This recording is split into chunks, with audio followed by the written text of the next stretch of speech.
नमस्कार साथियों, मेरे YouTube चैनल पर शिक्षा विभाग से संबंधित नवीनतम अपडेट्स पाने के लिए सब्सक्राइब कीजिए, बेल आइकन को प्रेस कीजिए और ऑल नोटिफिकेशन को ऑन करके रखें, जिससे नवीनतम अपडेट्स आपके मोबाइल पर तुरंत मिल सके। साथियों, थर्ड ग्रेड से सेकेंड ग्रेड DPC के संदर्भ में अपडेट है सभी के लिए। सरकार शीतलन दे तो हो सकती है DPC, प्रेम परिहार नवज्योति बाड़मेर से खबर है।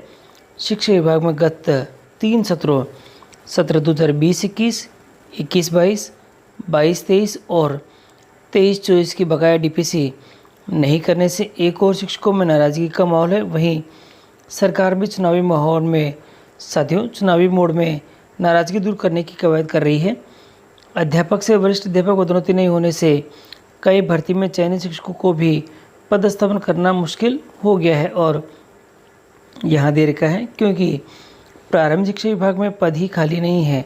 यदि सरकार बकाया DPC पूर्ण करे तो पद खाली हो सकते हैं, जिससे नई भर्ती के शिक्षकों को भी पदस्थापन किया जा सकेगा। सरकार के पास क्या विकल्प है? साथियों देखिएगा, यहाँ विकल्प की बात करें क्योंकि कोर्ट में मैटर गया हुआ है।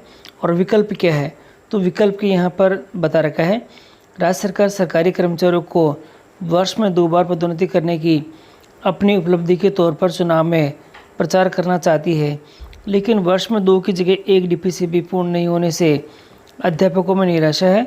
सरकार यदि आचार संहिता से पहले पदोन्नति प्रक्रिया पूर्ण करना चाहे तो न्यायालय में लंबित केस में, साथियों देखिएगा इम्पोर्टेंट है, जो न्यायालय में लंबित केस में शपथ पत्र देकर याचिका के अधीन सभी को पदस्थापन कर DPC पूर्ण की जा सकती है। साथियों, जिस तरह से द्वितीय श्रेणी से प्रथम श्रेणी DPC में UG पिछले मसले पर शीतलता साथियों दी जा रही है, ठीक उसी प्रकार एडिशनल को भी एक निश्चित समयावधि तक पात्रता प्राप्त कर चुके अभ्यर्थियों को DPC में शामिल करे तो पदोन्नति प्रक्रिया पूरी की जा सकती है। और इनका कहना है, देखिएगा यहाँ जो कि ठाकरा राम है, सुप्रीम कोर्ट में जो कोर्ट में पक्षकार है, वह कहते हैं विगत 3 वर्षों से DPC प्रक्रिया रुकी हुई है। सरकार सुप्रीम कोर्ट में याचिका के अधीन सभी को नियुक्ति देकर DPC करे तो विद्यालयों में वरिष्ठ शिक्षकों की कमी दूर हो जाएगी। राजस्थान सेवा नियम 1971 से लगातार 50 वर्षों से वरिष्ठ अध्यापक DPC में अतिरिक्त विषय योग्यता वालों को शामिल करके DPC की जा रही है। चूँकि अतिरिक्त विषय स्नातक योग्यता का चतुर्थ विकल्प विषय योग्यता है, इसलिए याचिका के अधीन शपथ पत्र देकर राज्य सरकार तृतीय श्रेणी की DPC को साथियों तृतीय श्रेणी शिक्षकों को DPC के माध्यम से हजारों शिक्षकों को राहत भरी खबर दे सकती है।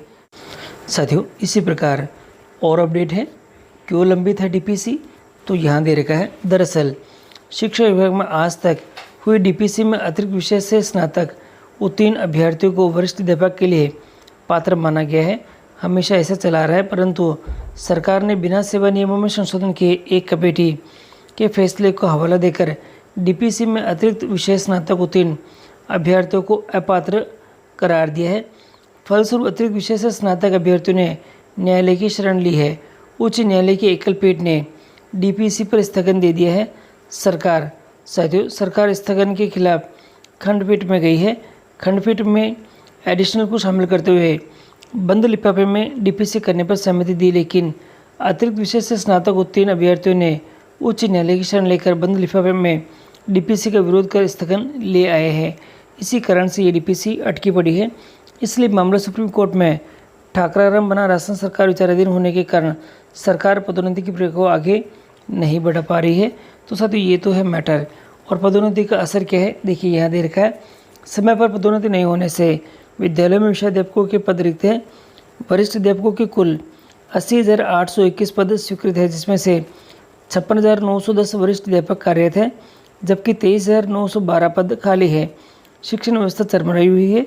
शिक्षकों पर गैर शैक्षणिक कार्यों की अधिकता से बच्चों की शिक्षण व्यवस्था सुचारू रूप से नहीं चल पा रही है।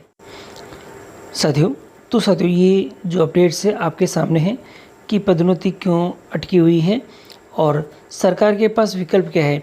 अगर सरकार इस मामले के अंदर अपना शपथ पत्र देकर याचिका के अधीन सभी को पदस्थापित कर DPC पूर्ण करती है तो ही इसका मसला निकल सकता है।